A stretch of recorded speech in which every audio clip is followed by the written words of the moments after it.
Hello दोस्तों, welcome to new era PCM academy.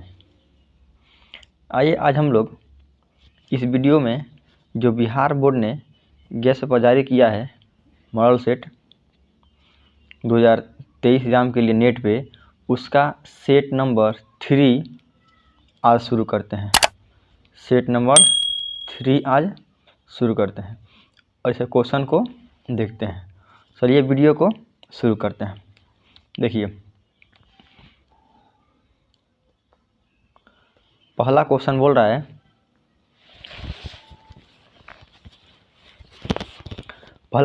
है, कि पौधों में जनन अंग कहाँ पाए जाते हैं। तो जो पौधों में जनन अंग होते हैं वह होते हैं पुष्प में। तो इसका ऑप्शन नंबर जो बी होगा वह करेक्ट आंसर हो जाएगा। आगे बोल रहा है क्वेश्चन नंबर सेकंड बोल रहा है कि प्रकाश संश्लेषण की क्रिया होती है, तो यह होती है हरे पौधों में। तो इसका जो ऑप्शन नंबर डी होगा वह करेक्ट आंसर हो जाएगा। आगे बोल रहा है क्वेश्चन नंबर 3 कि प्रकाश संश्लेषण क्रिया में ऑक्सीजन किस से बाहर निकलता है। तो जो प्रकाश संश्लेषण जो होता है उसमें जो जल होता है ना H2O, वहाँ से जल बाहर निकलता है। तो इसका ऑप्शन नंबर जो ए होगा वह करेक्ट आंसर हो जाएगा। ठीक, आइए क्वेश्चन नंबर 4 बोल रहा है कि जठर ग्रंथियाँ कहाँ पाई जाती है। तो जो हम लोग का अमाशय होता है वहाँ पर जठर ग्रंथियाँ मिलती है। तो इसका ऑप्शन नंबर जो बी है वह करेक्ट आंसर हो जाएगा। आगे बोल रहा है ग्लाइकोलिसिस की प्रक्रिया संपन्न होती है, तो यह होती है कोशिका द्रव्य में। तो इसका ऑप्शन नंबर डी होगा वह करेक्ट आंसर हो जाएगा। आगे बोल रहा है क्वेश्चन नंबर 6, इथाइल एल्कोहल किस प्रकार के श्वसन से बनता है। तो यह जो होता है वह बनता है अवायवीय श्वसन से। तो इसका जो ऑप्शन नंबर बी होगा वह करेक्ट आंसर हो जाएगा। तो आगे बोल रहा है क्वेश्चन कि सबसे छोटी अंतःस्रावी ग्रंथि होती है। तो इसका जो ऑप्शन नंबर जो बी दिया है पिट्यूटरी ग्रंथि इसका करेक्ट आंसर हो जाएगा। ठीक है, आगे बोला क्वेश्चन नंबर 8 कि पौधों के वायवीय भागों से जल के ह्रास की क्रिया क्या कहलाती है। तो इसको हम लोग बोलते हैं वाष्पोत्सर्जन। इसका जो ऑप्शन नंबर बी होगा वह करेक्ट आंसर हो जाएगा। आगे बोल रहा है कि घेंघा रोग पनपता है, तो यह होता है आयोडीन की कमी से। तो ये इसका ऑप्शन नंबर सी दिया है वह करेक्ट आंसर हो जाएगा। ठीक है, आगे बोला क्वेश्चन कि रक्त के हल्के पीले रंग के चिपचिपे द्रव को क्या कहते हैं। तो इसको बोलते हैं प्लाज्मा। इसका ऑप्शन नंबर जो ए होगा वह करेक्ट आंसर हो जाएगा। आगे बोल रहा है कि रक्तचाप मापने वाले उपकरण को हम लोग क्या कहते हैं, जो ब्लड प्रेशर मापता है। तो उसको बोलते हैं स्फेग्नोमैनोमीटर। इसका ऑप्शन नंबर जो डी दिया है वह करेक्ट आंसर हो जाएगा। आगे बोल रहा है कि वाष्पोत्सर्जन क्रिया पाई जाती है, तो यह होती है पौधों में। ठीक है, तो इसका ऑप्शन नंबर जो बी है वह करेक्ट आंसर हो जाएगा। आगे बोल रहा है कि निम्नलिखित में किसमें खुला रक्त परिसंचरण तंत्र पाया जाता है। खुला रक्त परिसंचरण तंत्र का मतलब होता है कि जो उसका जैसे हम लोग के शरीर में क्या है कि जो ब्लड है वह नसों में बहता है, लेकिन जिसमें परिसंचरण तंत्र खुला होता है उसमें रक्त बेनस का ही बहता है। तो इसमें देखिए मानव में तो रक्त नस में बहता है, घोड़ा में भी किस में बहता है, रक्त में ही बहता है, और ऊँट में ही बहता है रक्त में। लेकिन तिलचाटा में क्या होता है, जैसे क्या कीजिएगा आप लोग कभी तिलचाटा को पकड़ के उसको उल्टा कीजिएगा, लगेगा ना कि जो उसका ब्लड है वह ऊपर ऊपर ही क्या हो रहा है, बह रहा है। तो इसका जो ऑप्शन नंबर सी होगा वह करेक्ट आंसर हो जाएगा। ठीक है, आगे बोल रहा है कि रक्त क्या है, पदार्थ, ऊतक, कोशिका और इनमें से कोई नहीं। तो जो रक्त है वह एक ऊतक है। तो इसका ऑप्शन नंबर जो बी होगा। अगर यह पूछ जाए कि रक्त कौन सा ऊतक है, तो यह जो रक्त है वह होता है संयोजी ऊतक होता है। क्या होता है, संयोजी ऊतक है रक्त। समझे, चलिए आगे बढ़ते हैं। क्वेश्चन नंबर 15 बोल रहा है रक्त का मूत्र का पीला रंग किस वर्ण के कारण होता है। तो आप लोगों को पढ़ाया गया है यह होता है यूरोक्रोम के कारण। तो इसका जो ऑप्शन नंबर सी होगा वह करेक्ट आंसर हो जाएगा। आगे बोल रहा है कि निम्नलिखित में कौन एक उभयलिंगी जंतु है। तो जो केंचुआ होता है वह उभयलिंगी होता है, तो इसका ऑप्शन नंबर जो डी होगा वह करेक्ट आंसर हो जाएगा। आगे बोल रहा है कि यूरिया रक्त में कहाँ से प्रवेश करता है। तो यह प्रवेश करता है वृक्क से, तो इसका ऑप्शन नंबर जो ए होगा वह करेक्ट आंसर हो जाएगा। आगे बोल रहा है कि जैव आवर्धन प्रदर्शित करने वाला रसायन है। तो जैव आवर्धन जो होता है वह होता है DDT, तो इसका जो ऑप्शन नंबर बी होगा वह करेक्ट आंसर हो जाएगा। सॉरी। आगे बोल रहा है क्वेश्चन कि निम्न में से कौन एक प्राथमिक उपभोक्ता है। तो देखिए यहाँ पे पहले जो जितने होते हैं उसमें पहला होता है, थोड़ा समझ लीजिए बढ़िया से, पहला होता है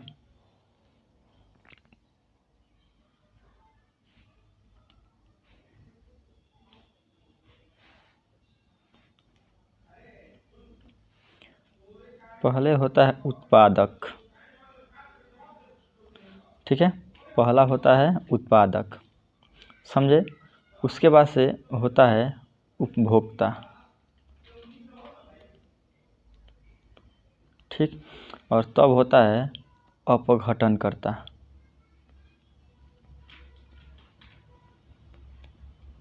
ठीक। तो ये दूसरा होता है, यह होता है तीसरा। अब जो उपभोक्ता होता है इसको बांटा गया है 3 भागों में। पहले का नाम होता है प्राथमिक उपभोक्ता, दूसरा होता है द्वितीयक उपभोक्ता और तीसरा होता है तृतीयक उपभोक्ता। अब देखिए यहाँ पे जो उत्पादक होता है उसमें जितने पेड़ पौधे हैं, जितने पेड़ पौधे होते हैं वह सब आते हैं उत्पादक में। उपभोक्ता में 3 भाग, तो जो पेड़ पौधों को सीधे खा लेते हैं वो आते हैं प्राथमिक में, द्वितीयक में वे आएंगे जो प्राथमिक को खाते हैं, और तृतीयक में वे आएंगे जो द्वितीय को खाते हैं। और तो यहाँ पे जो क्वेश्चन जो है वहाँ पे वह बोल रहा है कि इनमें निम्नलिखित में से कौन प्राथमिक उपभोक्ता है। यहाँ बोल रहा है प्राथमिक उपभोक्ता, तो यहाँ पर देखिए प्राथमिक उपभोक्ता क्या होते हैं, जो किसको खाते हैं, तो जो खाते हैं उत्पादक को, जो खाते हैं किसको, उत्पादक को। और उत्पादक में क्या होते हैं, केवल पेड़ पौधे होते हैं, तो प्राथमिक वाले क्या होंगे, शाकाहारी होंगे। तो जो इसका ऑप्शन नंबर 19 का शाकाहारी, ऑप्शन नंबर जो बी होगा वह करेक्ट आंसर हो जाएगा, ठीक है। आगे बोल रहा है इनमें से कौन एक भूमिगत जल का उदाहरण है। ऑप्शन बोल रहा है कुआं, नदी, समुद्र, तालाब।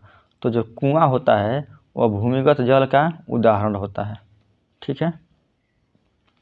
तो 2 मिनट रुकिए।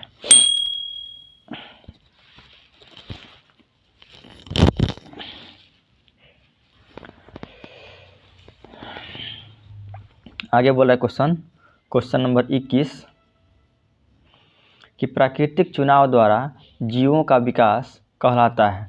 तो इसको हम लोग डार्विनवाद बोलते हैं। प्राकृतिक चुनाव द्वारा जीवों का विकास हम लोग डार्विनवाद बोलते हैं। तो इसका जो ऑप्शन नंबर सी होगा वो करेक्ट आंसर हो जाएगा। आगे बोल रहा है कि हरे पौधे होते हैं, तो अभी बताएं ऊपर हरे पौधे क्या होते हैं, तो वे उत्पादक होते हैं। इसका ऑप्शन नंबर जो सी होगा वो आंसर हो जाएगा। आगे बोल रहा है अंडोत्सर्जन का कारण है, तो यह होता है LH। इसका ऑप्शन नंबर जो ए होगा वो आंसर हो जाएगा। आगे बोल रहा है कि लैंगर-हैस की दीपिकाएँ कहाँ पाई जाती है। तो जो लैंगर-हैस की दीपिकाएँ होती हैं वह पाई जाती हैं अग्नाशय में। तो इसका ऑप्शन नंबर सी होगा वो करेक्ट आंसर हो जाएगा। आगे बोल रहा है कि थायरॉक्सिन हार्मोन के संश्लेषण में निम्नलिखित में से किसका होना आवश्यक है। तो थायरॉक्सिन हार्मोन के संश्लेषण में आयोडीन का होना आवश्यक है। तो इसका जो ऑप्शन नंबर डी होगा वह करेक्ट आंसर हो जाएगा। समझ गए। आगे देखते हैं क्वेश्चन नंबर 26। तो यह बोल रहा है क्वेश्चन कि निश्चल कणिकाएँ पाई जाती हैं, तो यह मिलती है न्यूरॉन में। तो इसका जो ऑप्शन नंबर सी होगा वह करेक्ट आंसर हो जाएगा। आगे बोल रहा है क्वेश्चन कि मानव मस्तिष्क का वजन होता है, तो यह होता है 0.5 से लेकर 1.5 kg तक। तो इसका ऑप्शन नंबर बी होगा वह करेक्ट आंसर हो जाएगा। आगे बोल रहा है क्वेश्चन 28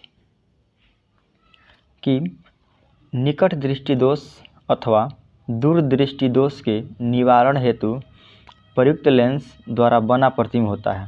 देखिए, जो निकट दृष्टि दोष है और जो दूरदृष्टि दोष है उसके निवारण को करने के लिए लेंस द्वारा जो प्रतिबिंब बना होता है वह होता है वास्तविक और उल्टा होता है। तो इसका जो ऑप्शन नंबर डी होगा वह करेक्ट आंसर हो जाएगा।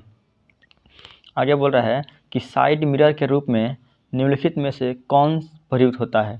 यह होता है उत्तल दर्पण। तो जो इसका ऑप्शन नंबर ए दिया है, इसका ऑप्शन नंबर जो ए दिया है वह करेक्ट आंसर हो जाएगा।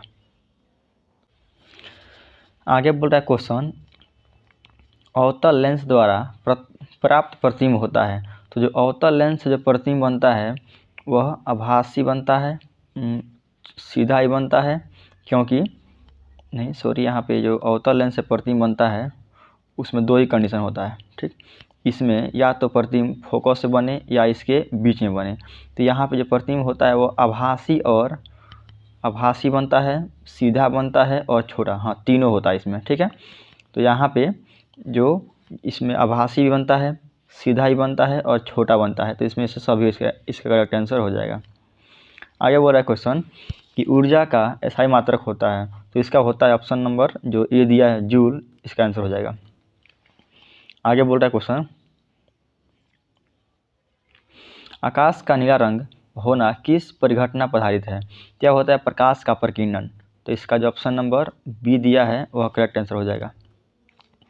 आगे बोल रहा है क्वेश्चन कि सामान्य नेत्र के लिए स्पष्ट दृष्टि की न्यूनतम दूरी होती है। क्या होती है 25 सेंटीमीटर। तो जो इसका ऑप्शन नंबर सी दिया है वह करेक्ट आंसर हो जाएगा। आगे बोल रहा है कि किसी उत्तल लेंस का फोकसांतर 50 सेंटीमीटर है। यह एक न्यूमेरिकल आ गया कि फोकसांतर दिया है 50 सेंटीमीटर, तो उसकी क्षमता क्या होगी। देखिए कैसे बनेगा। इस क्वेश्चन को हम बना रहे हैं यहाँ पे। देखिए इसमें दिया है उत्तल लेंस की फोकस दूरी 50 सेंटीमीटर। तो यहाँ पे जो एफ का मान दिया है एफ बराबर 50 सेंटीमीटर। और देखिए जो उत्तल लेंस होता है, उत्तल लेंस ही ना है, तो उत्तल लेंस की फोकस दूरी निगेटिव होती है। तो यहाँ पर हो जाएगा यह बराबर माइनस 50 सेंटीमीटर, ठीक है। और क्या दिया है, तो कह रहा है कि इसकी क्षमता क्या होगी, मतलब इसका P निकाल देना है, ठीक है। तो हम लोग को पता है कि जो P बराबर होता है, P बराबर वह होता है 1/f। जब यहाँ पे जो f है वह मीटर में हो तब इसका प्रयोग करते हैं, लेकिन वही यहाँ पे दिया है सेंटीमीटर। तो या तो मीटर को सेंटीमीटर में चेंज कर लो या सीधे प्रयोग कर लो। P बराबर सीधे प्रयोग कर लेते हैं, P बराबर 100/f। तो जो यह फार्मूला होता है वह काम आता है जब f सेंटीमीटर में दिया हो, और यह होता है जब f हो मीटर में। तो यहाँ पर दिया है मीटर में, तो सीधा हम लोग इसका प्रयोग कर लेंगे 2 नंबर वाले का। तो इसका हम यहाँ से हटा दे रहे हैं, ठीक है। तो यहाँ पे हम लोग प्रयोग करेंगे P बराबर 100/f, इसका प्रयोग कर लेंगे। अब देखिए तो यहाँ पे जो दिया है P हमको निकालना है, तो हो जाएगा 100/-50। यह कर जाएगा 2 बार में, यह आ गया -2। और जो f जो यहाँ हो जाएगा डाईआफ्टर, मतलब यहाँ पर आ गया आंसर -2 डाईआफ्टर, इसका आंसर हो जाएगा। देखते हैं ऑप्शन में, तो यहाँ हो जाएगा ऑप्शन दिया है -2, इसका जो ऑप्शन नंबर सी होगा वह करेक्ट आंसर हो जाएगा। आगे बोल रहा है क्वेश्चन एक प्रिज्म कितने सतहों से घिरा होता है। तो जो प्रिज्म होता है वह घिरा होता है 5 सतहों से। तो जो इसका ऑप्शन नंबर डी दिया है वह करेक्ट आंसर हो जाएगा। आगे बोल रहा है कि अभिनेत्र लेंस की फोकस दूरी को परिभाषित किया जाता है। यह होता है पक्षमाभी पेशियों द्वारा। तो इसका ऑप्शन नंबर जो डी दिया है वह करेक्ट आंसर हो जाएगा। आगे बोल रहा है कि प्रकाश के परावर्तन के कितने नियम हैं। तो प्रकाश के परावर्तन के 2 नियम होते हैं, ये सबको याद हो गया होगा अभी तक। ऑप्शन नंबर जो बी होगा आंसर हो जाएगा। आगे बोल रहा है कि फोटोग्राफिक कैमरा का अभिदृश्यक किसका होता है। तो जो फोटोग्राफिक कैमरा का अभिदृश्यक बना होता है वह होता है उत्तल लेंस का। इसका ऑप्शन नंबर जो ए होगा वह करेक्ट आंसर हो जाएगा। ठीक, आगे बोल रहा है क्वेश्चन नंबर 39 कि यदि एक किरण अवतल दर्पण पर लंबवत आपतित होती है तो परावर्तन के बाद किस बिंदु से गुजरेगी। देखिए यह क्वेश्चन बोल रहा है कि कहाँ पर हो रही है आपतित, अवतल दर्पण पर आ रही है, लंबवत आपतित हो रही है, तो परावर्तन के बाद कहाँ से गुजरेगी। देखिए यह मान लीजिए कि कोई अवतल दर्पण है, ठीक है, यह इसका मुख्य अक्ष, यहाँ पे इसका P होता है, यहाँ पे इसका F होगा और यहाँ पे इसका C होगा। अब बोल रहा है कि इसको लंबवत आ रही है, तो लंबवत कहाँ से आएगी, तो यहीं से सीधे आ रही है, सीधे ऐसे ही आ रही है लंबवत, तो कहाँ से जाएगी वह, सेम उसी दिशा में क्या हो जाएगी, वह लौट जाएगी। ठीक है, तो जो इसका ऑप्शन नंबर वक्रता केंद्र से होकर जाएगी, तो यहाँ ऑप्शन नंबर जो बी होगा वह करेक्ट आंसर हो जाएगा।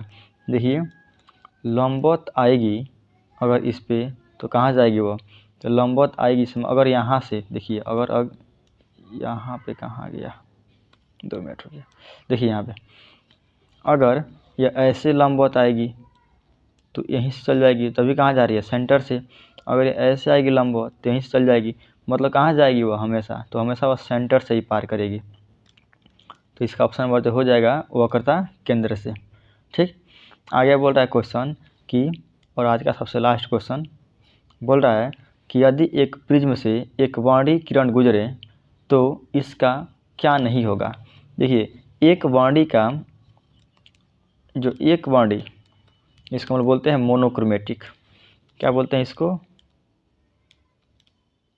Monochromatic light. इसका मतलब होता है एक वर्णीय, मतलब जिसमें केवल एक ही रंग हो। जैसे मान लीजिए यह केवल लाल रंग है, यह मान लीजिए केवल ब्लैक है, यह मान लीजिए कि यह इसमें केवल एक ही रंग तीनों में है, तो इसको हम लोग बोलते हैं एक वर्णीय। ठीक है, क्या बोलेंगे इसको, एक वर्णीय, इसमें केवल एक ही रंग हो। तो जब यह जाएगी तो क्या नहीं होगा, तो देखिए ऑप्शन देख रहे हैं यहाँ पे, ऑप्शन बोल रहा है कि अपवर्तन, ये तो होगा करेगा, विचलन भी होगा, उसका वर्ण विक्षेपण नहीं होगा। क्या नहीं होगा इसका, वर्ण विक्षेपण। अब कैसे नहीं होगा वर्ण विक्षेपण, तो देखिए वर्ण विक्षेपण का मतलब होता है, वर्ण विक्षेपण का मतलब कि जब कोई प्रकाश प्रिज्म से पास करती है तो क्या होती है वह, यह मान लीजिए कि प्रिज्म है, यहाँ से कोई प्रकाश किरण गई तो क्या होगा, वह 7 रंगों में टूट जाता है। ठीक है, क्या होता है वह 7 रंगों में, 7 रंगों में वह टूट जाएगा ऐसे। तो इसको हम लोग बोलते हैं प्रकाश का वर्ण विक्षेपण। और जब इसमें रंग एक ही है, जब इसमें केवल रेड है, तो क्या टूटेगा 7 रंगों में, नहीं टूटेगा। और वाइट लाइट में कितने रंग होते हैं, 7 रंग होते हैं। वाइट लाइट में 7 रंग होते हैं, इसलिए क्या होता है वो टूट जाता है। लेकिन इस सब रेड में तो केवल एक ही रंग है, तो इसीलिए यह नहीं टूटेगा, तो इसका वर्ण विक्षेपण यहाँ पे नहीं होता है, समझे। तो ये इसका ऑप्शन नंबर जो सी होगा वो करेक्ट आंसर हो जाएगा। तो यहाँ तक हम लोग इस सेट में, जो सेट 3 था, इसमें क्वेश्चन नंबर